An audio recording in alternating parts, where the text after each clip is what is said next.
nous allons quitter les rivages de Venise, les rives de Venise, pour rejoindre Benjamin Benita.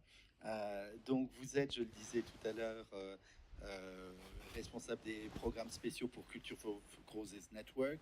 Vous êtes fondateur du Muséum Week. Vous êtes en fait un expert en communication numérique et vous avez une expérience très reconnue en production de contenu numérique puisque vous avez produit des contenus numériques pour des organisations internationales, notamment l'UNESCO, pour des musées, notamment le musée du Quai Branly à Paris.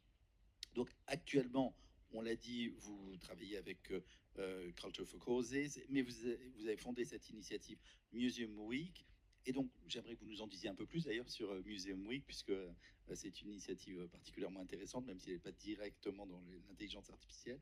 Et vous explorez les liens entre les musées, l'intelligence artificielle et le monde numérique. Alors, à vous aussi, les musées du futur, l'IA, quelles opportunités, quels défis, et surtout qu'est-ce qui peut favoriser l'appropriation de l'IA et son meilleur usage dans les musées. Bonjour, merci pour l'accueil qui nous est accordé ici. Puisqu'on parle du futur, je voudrais juste rappeler une phrase. Malheureusement, j'en oublie l'auteur, mais elle reste intéressante.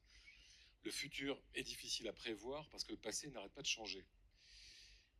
Et cette phrase, elle est intéressante parce qu'en ce moment, le passé, il n'arrête pas de changer dans le monde de la techno, puisque une technologie devient obsolète du jour au lendemain. Donc c'est par essence, c'est un peu compliqué de se questionner sur l'avenir. Néanmoins, on peut quand même tenter l'exercice.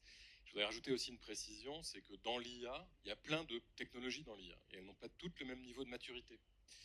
Et que donc ça dépend de quoi on parle. Si on prend ce qu'on appelle le Hype Cycle of Innovation, qui est publié par Gartner chaque année, mais qui lui-même devient obsolète au bout de 3 semaines parfois, et donc il faut prendre ce Hype Cycle of Innovation et demander à une intelligence artificielle de l'actualiser.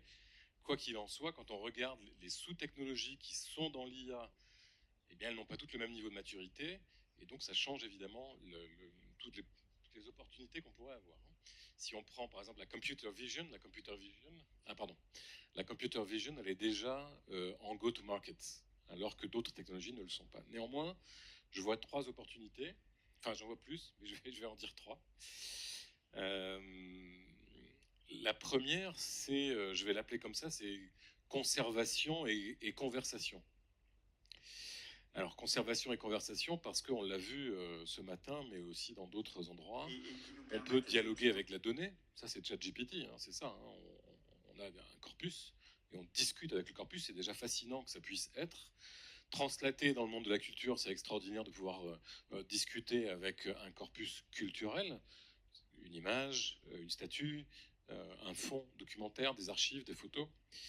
On a pu voir les Imperial War Museums de Londres digitaliser 20 000 heures d'enregistrement sonore, donc capté pendant la Deuxième Guerre mondiale, numérisé et maintenant proposé à la discussion avec les internautes.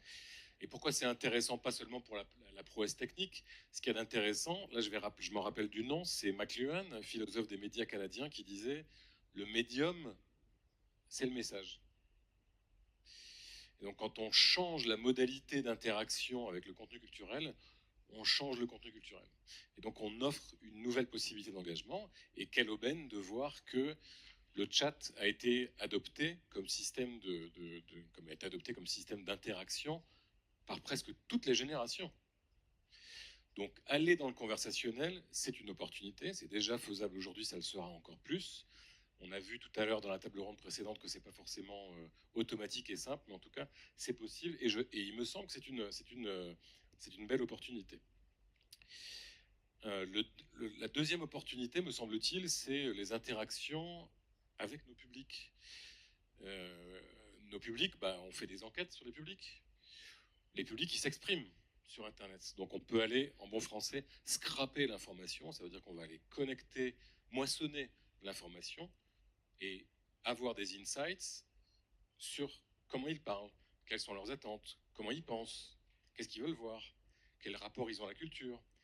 Ces données, quand on les ramasse et qu'on les mais dans un système géré par de l'intelligence artificielle, ça peut donner l'outil qu'on a mis en place à Culture for Causes Network qui permet de forger un concept qu'on connaît déjà bien, des personas.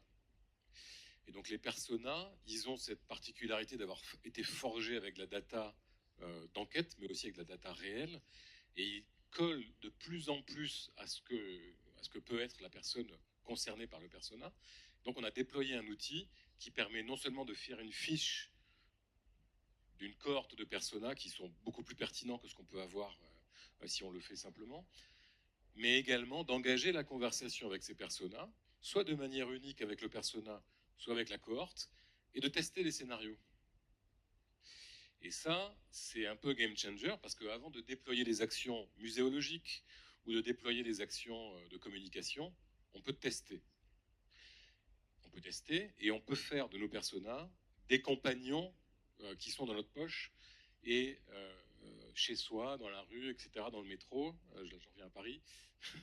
On peut parler avec nos personas et tester des idées pour éviter d'avoir des fausses bonnes idées et d'avoir le temps de développer une relation avec ces personas. Et ça, je pense, c'est une opportunité. Donc, on l'a développé. Ce système, il est actuellement en utilisation pour un musée qui est en conception à Paris. Voilà. Donc ça me semble être quelque chose de faisable. C'est une vraie opportunité du futur, mais d'un futur qui commence déjà maintenant. Et la troisième opportunité, je pense que elle a à voir avec la démographie. En 2050, on sera 9,7 milliards de personnes. Et les statistiques, c'est que nous serons tous connectés. Donc il y aura 99,9% de l'humanité sera ramifiée. Donc la question qui se pose, c'est... Enfin, c'est même pas une question. Si, on peut la poser sous forme de question, pardon. Que proposons-nous aux gens qui ne viendront jamais dans notre musée? Parce qu'ils seront, par définition, toujours beaucoup plus nombreux que ceux qui pourront venir.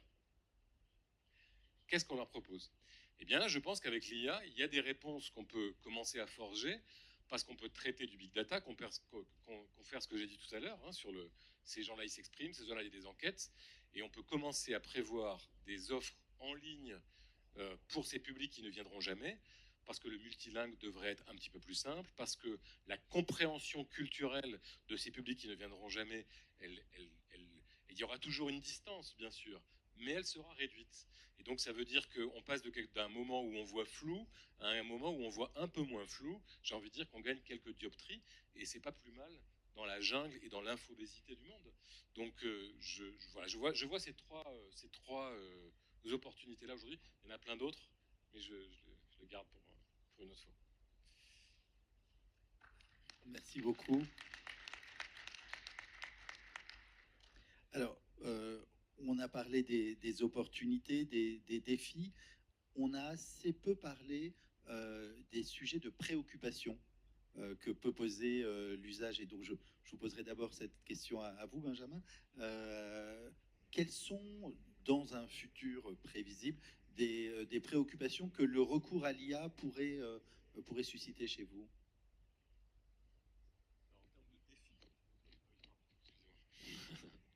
En termes de défis à relever, j'ai envie de dire qu'il y a le défi des grands récits.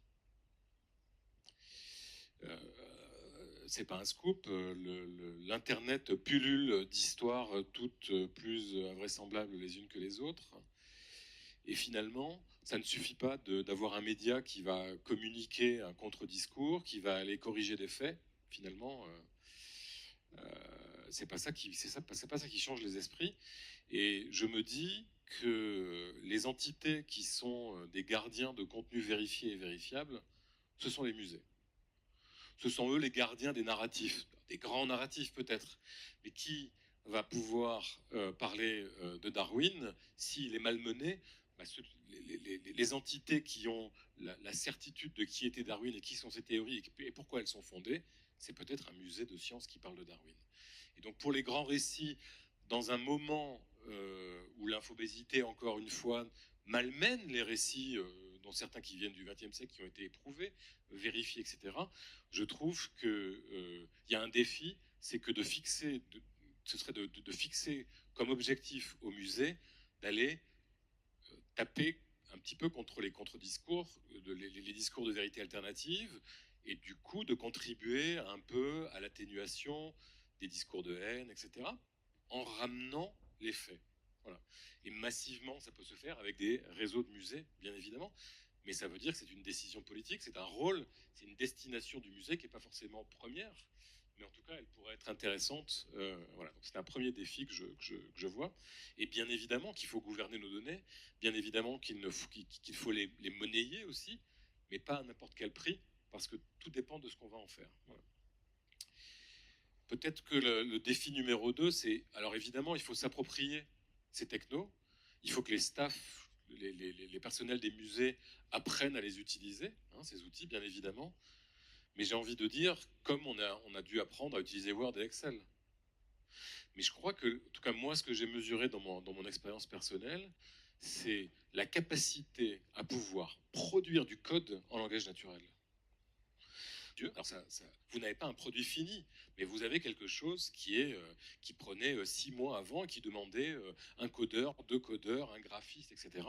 Aujourd'hui, en 5 minutes, vous avez une maquette de quelque chose, un prototype qui peut fonctionner.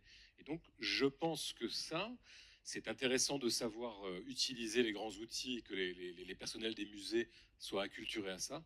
Mais je pense que le curseur doit être mis, y compris ce qu'on appelle le vibe coding. C'est pas une expression que j'aime beaucoup, mais en tout cas, le donner des instructions en langage naturel pour coder et forger des outils, hein, évidemment à destination du musée. Voilà. Merci beaucoup. Effectivement, la production de grands narratifs recèle ces grandes potentialités et en même temps ces risques sur comment ils sont produits. Revenir, ramener aux faits, c'est effectivement quand même quelque chose qui ne peut pas être neutre pour des musées qui sont aussi des lieux scientifiques. Donc c'est effectivement au cœur de leur identité.